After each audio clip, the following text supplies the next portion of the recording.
اب بہت ہی ادب و احترام کے ساتھ میں درخواست کروں گا حضرت مولانا عبداللہ ناصر صاحب بنارسی رکن عاملہ جمعیت علماء اتر پردیش، آپ تشریف لائیں اور سامعین کو منور کریں۔ صدر جمعیت علماء ضلع بنارس۔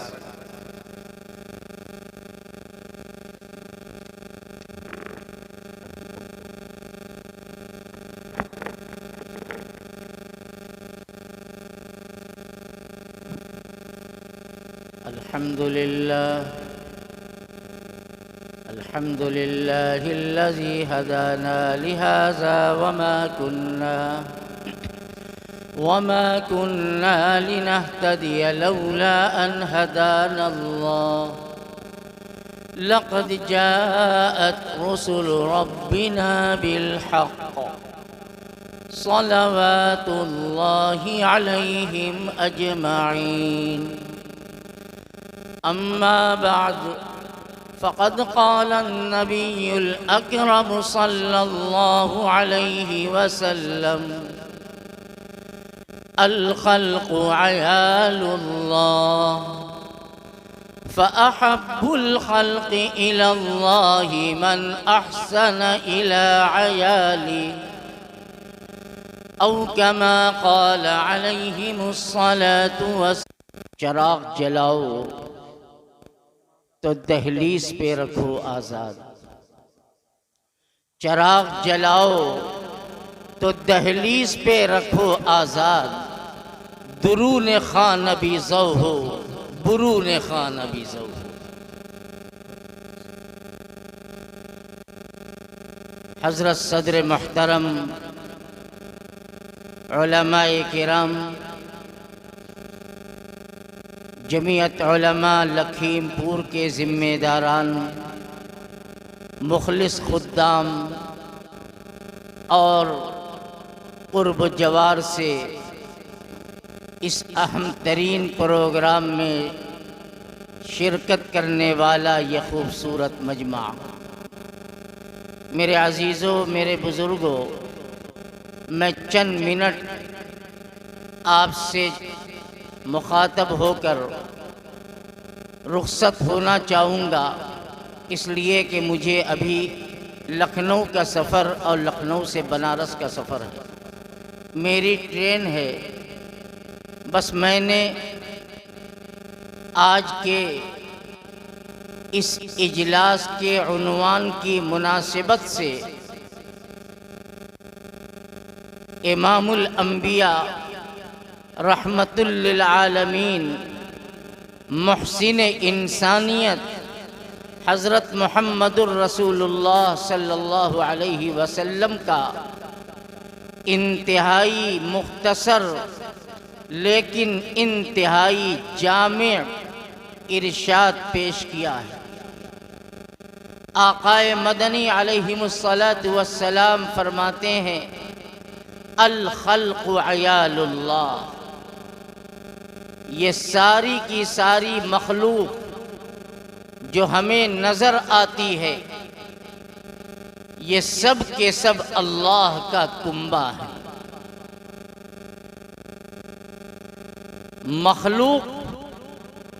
یہ لفظ بڑا عام ہے. کائنات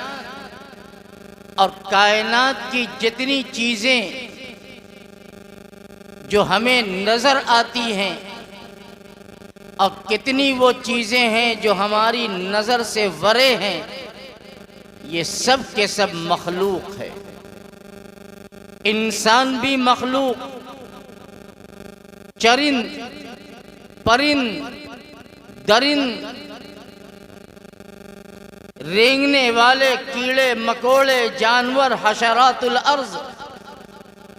یہ سب کے سب اللہ کی مخلوق ہے. نبی رحمت صلی اللہ علیہ وسلم فرماتے ہیں کہ یہ ساری مخلوق اللہ کا کنبہ ہے. اللہ خالق ہیں، پیدا فرمانے والے ہیں، اور اللہ کو وہ انسان بڑا محبوب ہے، اللہ کا بڑا لاڈلا ہے، جو خلق خدا کے ساتھ احسان کا، محبت کا، اپنائیت کا، انسانیت کا، خیر و بھلائی کا معاملہ کرتا ہے، وہ بندہ اللہ کو بہت پسند ہے۔ اللہ کے نبی نے یہ نہیں فرمایا کہ کسی خاص جماعت کے ساتھ، کسی خاص طبقے کے ساتھ، کسی خاص مذہبی پہچان والوں کے ساتھ تم اچھا سلوک کرو، فرمایا کہ سب کے ساتھ اچھا سلوک کرو۔ یہ مذہب کی تعلیم ہے، یہ نبی رحمت علیہ السلام کا وہ ایک عالمگیر آفاقی پیغام ہے کہ اے انسانوں، اگر دنیا میں امن کی، چین کی، سکون کی، عافیت کی، عزت کی زندگی گزر بسر کرنا چاہتے ہو اور آنے والی دنیا میں خدا کی رحمت کو پانا چاہتے ہو تو تم اپنے ظلم کو چھوڑ دو، حق تلفی کو چھوڑ دو، نا انصافی کو چھوڑ دو۔ وہ کوئی بھی ہو، چاہے وہ تمہارے مذہب کا ہو، چاہے تمہارے مذہب کا ماننے والا نہ ہو، کسی بھی دھرم کا ماننے والا ہو، کسی بھی مذہب کا ماننے والا ہو، وہ اللہ کا بندہ ہے، اس کے ساتھ سلوک کرو۔ اس جلسے کا ایک عنوان ہے سیرت النبی، نبی کریم علیہ السلام کی 23 سالہ زندگی نہیں بلکہ 63 سالہ زندگی، 40 سالہ قبل نبوت اور 23 سالہ بعد نبوت کی زندگی کو اگر آپ پڑھیں گے تاریخ کے صفحات میں تو آپ علیہ السلام نے اپنوں سے زیادہ غیروں کا خیال رکھا، اپنوں سے زیادہ غیروں سے اپنائیت کا معاملہ کیا ہے۔ پتھر مارنے والوں کو آپ نے دعائیں دی ہیں، بد زبانی کرنے والوں کے سامنے شیریں کلامی کا نمونہ پیش کیا ہے، گالی دینے والوں کے سامنے آپ نے محبت کے پھول نچھاور کیے ہیں، اور اسی کو کہا گیا کہ راہ میں کانٹے جس نے بچھائے، راہ میں کانٹے جس نے بچھائے، گالی دی پتھر برسائے، اس پر چھینٹی پیار کی شبنم صلی اللہ علیہ وسلم۔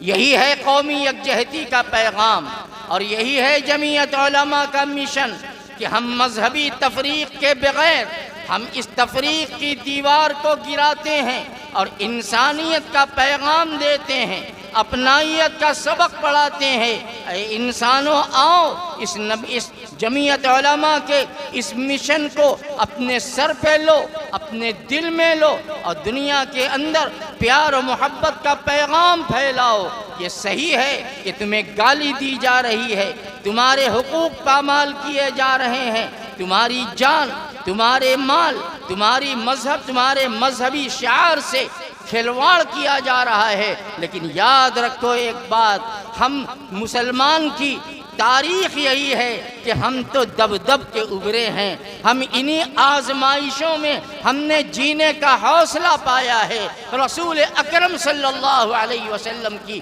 مبارک زندگی سے لے کر الی یومنا ھذا آج تک کی تاریخ پڑھو گے تو ہم انہی ماحول میں ہم نے جیے ہیں۔ ہم نے ہواؤں کے رخ پہ اڑنا نہیں سیکھا، ہم نے دریاؤں کی روانی کے رخ پہ تیرنا نہیں سیکھا، ہم نے ہواؤں کے رخ کو موڑا ہے، ہم نے دریا اور سمندر کو سمت سفر دیا ہے۔ یہی جمعیت علماء کا پیغام۔ میرے بھائیوں، جمعیت علماء صرف نعرہ لگانے میں یقین نہیں رکھتی کہ آپ جوش میں آ کر نعرے لگا دیں، نعرہ کم لگائیے، عملی قدم آگے بڑھائیے، جمعیت کے پیغام کو اپنے دلوں پہ لیجئے اور پھر اس کو ایک تحریک بنا کر، ایک مشن بنا کر اپنے گھر سے لے کر محلے تک، محلے سے لے کر سماج تک، اور سماج سے لے کر علاقے تک، علاقے سے لے کے ملکوں تک یہی پیغام پہنچائیے۔ یاد رکھو، اگر آپ کو جمعیت سے محبت ہے اور جمعیت علماء سے وفاداری ہے اور جمعیت علماء کے اکابرین کے آواز پر آپ لبیک کرنے کا حوصلہ رکھتے ہیں تو آپ انہی حالات کا مقابلہ کرتے ہوئے اس مشن کو لے کر آگے بڑھیے۔ مجھے معلوم ہے کہ آپ جب پڑھیں گے آپ کے دامن کھینچے جائیں گے، آپ کے پاؤں میں بیڑیاں ڈالی جائیں گی، آپ کے راہ میں پتھر ڈالے جائیں گے، آپ کو سنگ راہ کا سامنا کرنا پڑے گا، لیکن میرے عزیزوں، میرے علماء، جان لو ہم نے سنگ راہ کو سنگ میل بنانے کا ہنر جانا ہے۔ ہم نے اسی سنگ راہ کو سنگ میل بنا دیا ہے اور ان پتھروں کو ٹھوکر پہ لیا ہے، اس لیے کہ یہ وہ قافلہ دین و دانش ہے جس کو کہ سمندر کی موجیں نہ روک سکیں، جن کو کہ پہاڑ کی چٹانیں نہ روک سکیں۔ تیر و تفن آئے لیکن سر سے کفن باندھ کر ہم نے ان کا سامنا کیا ہے۔ آپ یہ نہ فکر کریں، آپ یہ نہ سوچیں کہ کون آپ کی موافقت کرتا ہے، کون آپ کی مخالفت کرتا ہے۔ ہمارا مشن تو یہ ہے کہ ہم مخالف کرنے والوں کو بھی دعائیں دیتے ہیں، اس لیے کہ نبی رحمت کی سنت یہی ہے، اور ان کے لیے ہدایت کی دعا کرتے ہیں، اور ہم اسی ماحول میں حق کی راہ میں اور صراط مستقیم پر رہتے ہوئے اپنی ذاتی زندگی سے لے کر کے سماجی اور معاشری زندگی تک ہم اپنے آپ کو سچے معنوں میں انسان بنا لیں، اور یہی جمعیت کا پیغام اور یہی جمعیت کی آواز ہے۔ بہت شوق سے سن رہا تھا زمانہ، بہت شوق سے سن رہا تھا زمانہ، ہم ہی سو گئے داستاں کہتے کہتے، وآخر دعوانا ان الحمدللہ رب العالمین۔